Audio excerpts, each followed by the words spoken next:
what we should undertake is a serious examination of the question, must we ally ourselves with the United States, a country from outside our region, which no one else in our neighborhood is doing? Are there alternative options? Bakit po? Okay.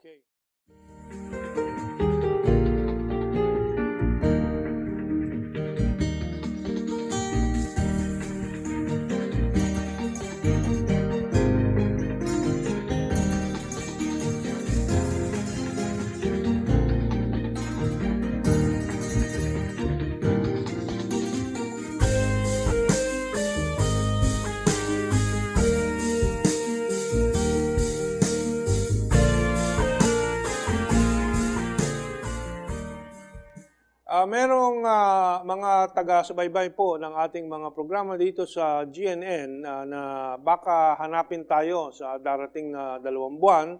There will be a reprogramming of our programs and of course of the network itself.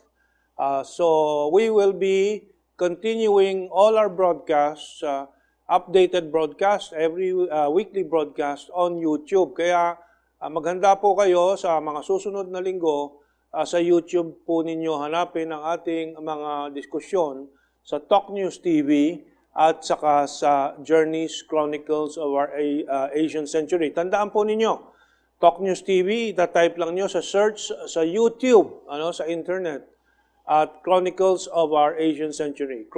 Journeys Chronicles, lalabas na po yun, isa-search lang po ninyo. Look for us, and we'll be on YouTube in the few weeks ahead that the network is reprogramming. You are watching my program, Journeys Chronicles of our Asian Century. Tungkol po sa ating foreign policy, ating global situation, our future as a country and as a people. And today, we will discuss one of the most vital issues that faces us as a people, as a nation. At ito tungkol dito sa Mutual Defense Treaty. Mabuti po, si Defense Secretary Delfin Lorenzana ay nabanggit na po ito nung nakaraang huling linggo ng taong 2018. Secretary Lorenzana announced his directive to his own staff to review, to see and take a look at the Mutual Defense Treaty to see if it can be scrapped or whatever direction may emanate from the review. Because sabi niya, he said, when that was done, the Mutual Defense Treaty, there was this raging Cold War. Do we still have a Cold War today? Is it still relevant to our security? Maybe not, Lorenzana said. And he added also, Lorenzana said, the Americans are ambivalent when it comes to the issue on whether the Philippine-occupied areas in the South China Sea are included in the metropolitan Philippines. Will the United States really come to the aid of the Philippines? We will discuss the Mutual Defense Treaty next, and our guest will join us after I lay out these basic issues. Let's look at the Mutual Defense Treaty of 1951, which was signed August of 1951, and these are the important points that shows the Americans had a clear idea what they will defend. And really, if you look at the terms, kung basahin po natin ang mga salita mismo sa Mutual Defense Treaty, hindi po kasama ang China Sea, South China Sea, nor the major areas that are important to the Philippines. For example, it says here in the Mutual Defense Treaty, an armed attack in the Pacific area. Andyan, you can read it if your screen is big enough. If not, go close to your screen and you can read it. Attack in the Pacific area on either of the parties would be dangerous to its own peace and safety, and declares that it would act to meet the common dangers in accordance with its constitutional processes. It has never said anything about the China Sea, or the Philippine Sea. or the other seas that may be interpreted as not part of the Pacific area. Again, another line from Article 5, an armed attack on the metropolitan territory of either the parties or on the island territories under its jurisdiction in the Pacific Ocean. Its armed forces, public vessels, or aircraft in the Pacific. Paulit-ulit, Pacific. Bakit nagpaloko yung mga nagpirma po on the Philippine side nitong Mutual Defense Treaty na to? Nagpaloko po sila dahil at that time we were still a neo-colony. After the Second World War, hindi naman tayo totoong independyente dahil lahat ng economic and military ties to tie us down with America was still there. Now, ngayon, nagsalita na po si Delfin Lorenzana, Secretary of our National Defense. Nag-react ngayon itong Amerikano na si Greg Polling, sa isang Asia Forecast 2019 sa Washington na sponsored by the CSIS, Center for Strategic and International Studies ng Estados Unidos. Nung natanong siya tungkol dito sa review, sabi niya, if the Americans come forward with a statement that is, I would say, insufficiently clear, it might very well provoke adventurism from Beijing, testing that commitment, Polling said during the Asia Forecast 2019 Forum in Washington. Medyo malabo talaga, no? Puro if. I think, sabi niya, if we offer a quite clear clarification on the MDT scope, it dissuades China because it lays down red lines that make clear to Beijing where the trigger for U.S. intervention would be. But the MDT, Mutual Defense Treaty, is very clear. It's all about the Pacific area. It's all about the metropolitan area and the territories in the Pacific. What can be clearer than that? Pero ano ang nasa likod talaga ng interest ng Amerika at nitong si Greg Polling? Sabi niya, I don't know if it happens tomorrow, 6 months from now, or 6 years from now. There will be a violent incident in the South China Sea that has a potential to escalate. They all do, Polling said. Nangangarap na mag-away ang Pilipinas at China nitong si Greg Polling. At sigurado siya na sasabog ito. Bakit kaya? Okay. So this is Greg Polling, just for you to know. Because madalas po itong si Greg Polling ay lumalabas sa Philippine Star, Philippine Daily Inquirer. Ito rin ang kasama ni Albert De Rosario, Antonio Carpio, at itong mga hawak nilang manunulat sa mga media. This is Greg Polling. Take a look. Gregory Polling is Director of AMTI and Fellow with the Asia Program at the CSIS. Now, sa baba, makikita po ninyo another headline, New York Times, NYT, reveals think tank. It's cited for years to be a corrupt arms booster. Anong naka-highlight po?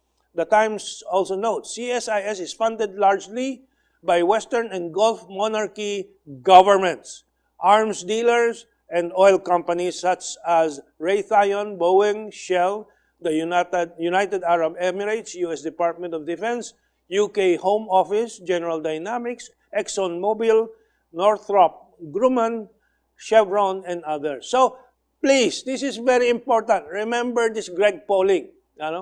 Yan po kinukot din nila Carpio, nila J. Batongbakal ng UP Maritime Institute, sila Richard Heydarian, and so on. Yung mga manunulat na mababasa-basa nyo pagdating sa China Sea issue. But what is the truth? What is the situation today? The latest headlines are about the visit of Chinese warships to our ports in the Philippines and how the Defense Secretary Delfin Lorenzana was given a special ceremony welcoming him on board, and you can see him at the command deck of the Chinese warship, and the Chinese and Philippine naval officers shaking hands with the Chinese DCM, Deputy Chief of Mission, Mr. Tan Chin Seng, doon po na naka-Amerikana. On the right side, you can see the ABS-CBN report, ginamit ko yan. New era, 3 Chinese warships in Manila for goodwill visit. It is a new era. Tama si Delphine Lorenzana. Wala nang Cold War. We are developing friendships in our region. Why do we need the Mutual Defense Treaty with the United States of America? And besides that, this is the most important aspect. China is now the country's largest trade partner. That's the next image I prepared. China and Hong Kong and Macau included is now our biggest trading partner at 44.8 billion as of 2017. 2017 po yan. It is now 2019. Ang trade natin sa Estados Unidos, which is number 2, is around not even half of that. Wala pang kalahati. Wala pang 20 billion US dollars.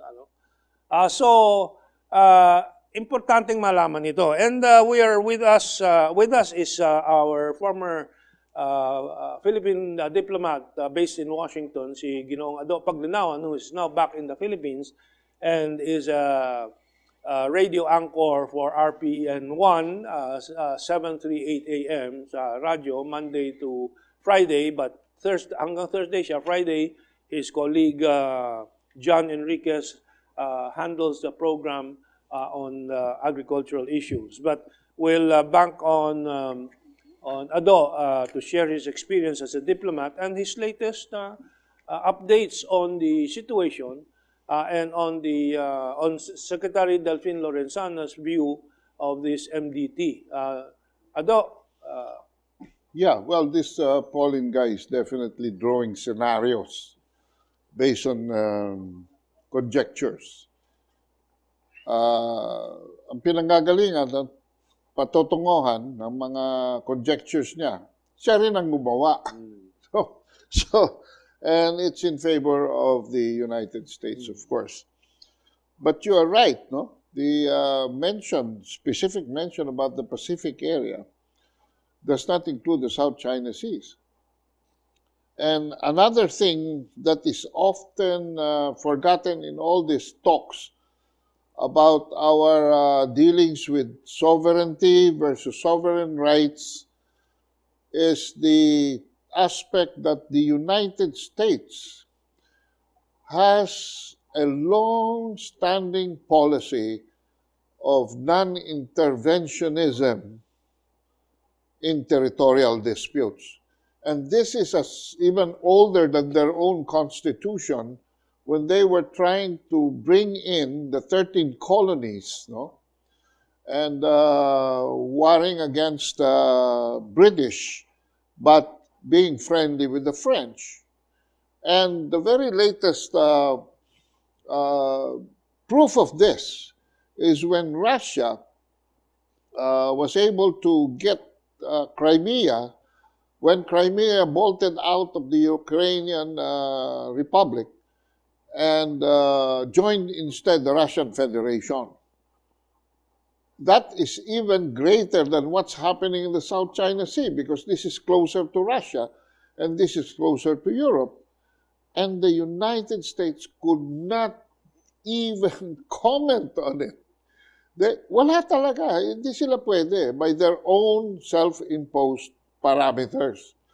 The second thing that I would like to add to what you have already expanded is the fact that a treaty of this ambiguity na hindi naman natin alam when it could be triggered or under what intensity of the situation could the provisions be unleashed, was aired no less than by President Marcos in 1982 when in front of the National Press Club in Washington, D.C.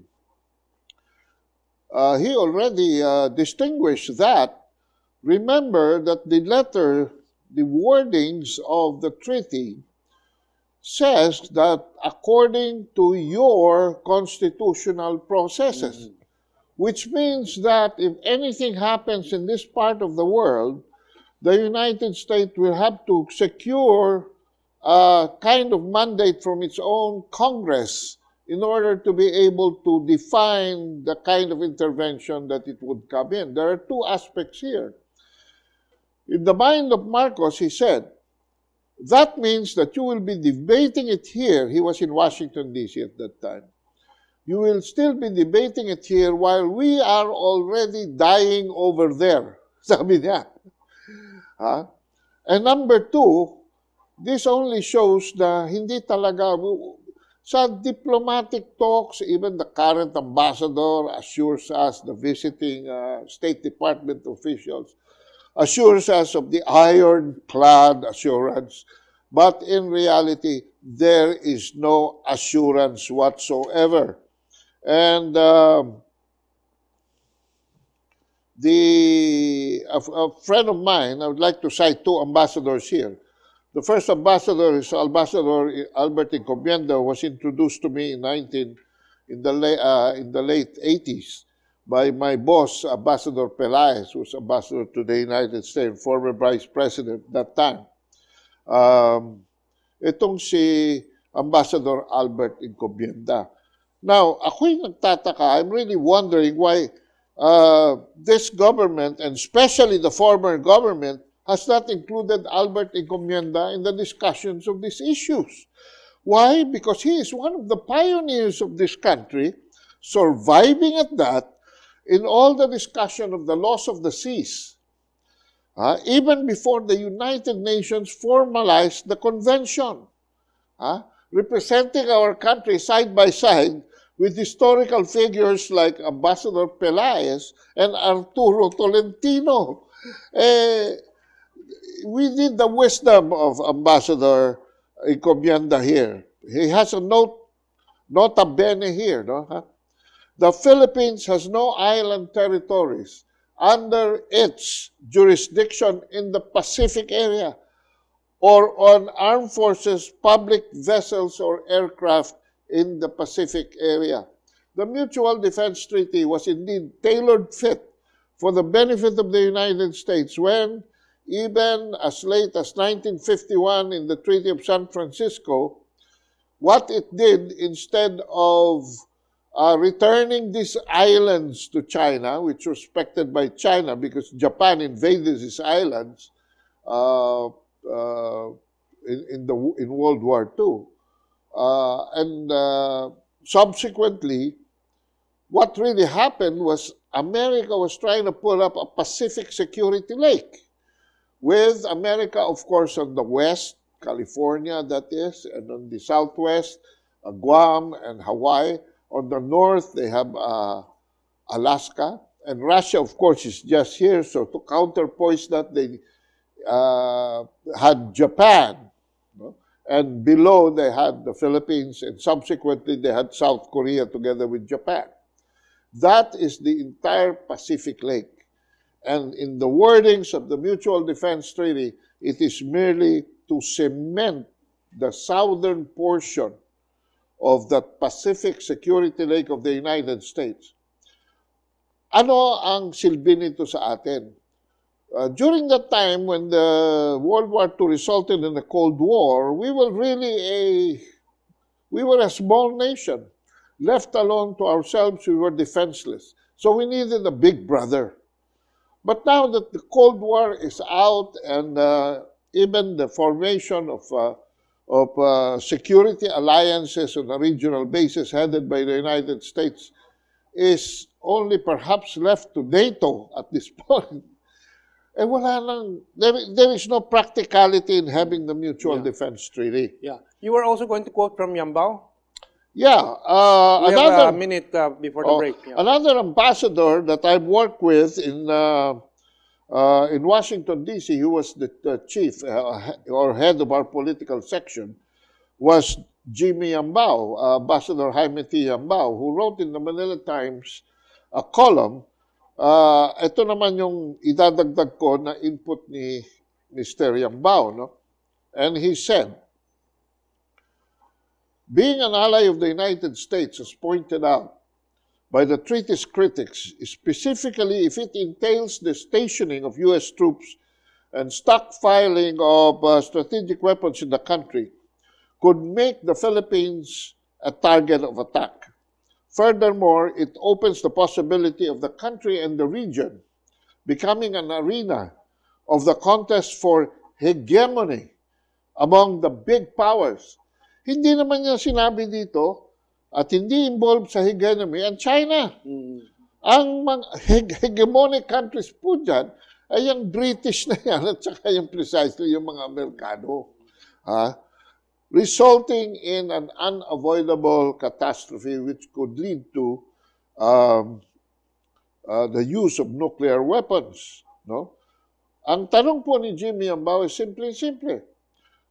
What we should undertake is a serious examination of the question, must we ally ourselves with the United States, a country from outside our region, which no one else in our neighborhood is doing? Are there alternative options? Bakit po? Okay. Well, Now, the final statement here, I will also get from Ambassador Encomienda. Sabi niya, tapos na po ang purposes ng Mutual Defense Treaty, which is collective security. Nag-lapse na po yan. And it doesn't even have to review. It just has to be abrogated. Okay? So, we will continue to a second aspect of this. Yung sabi ni Ambassador Yambao, magnet ito for the destruction of our country. Okay, let's take this break.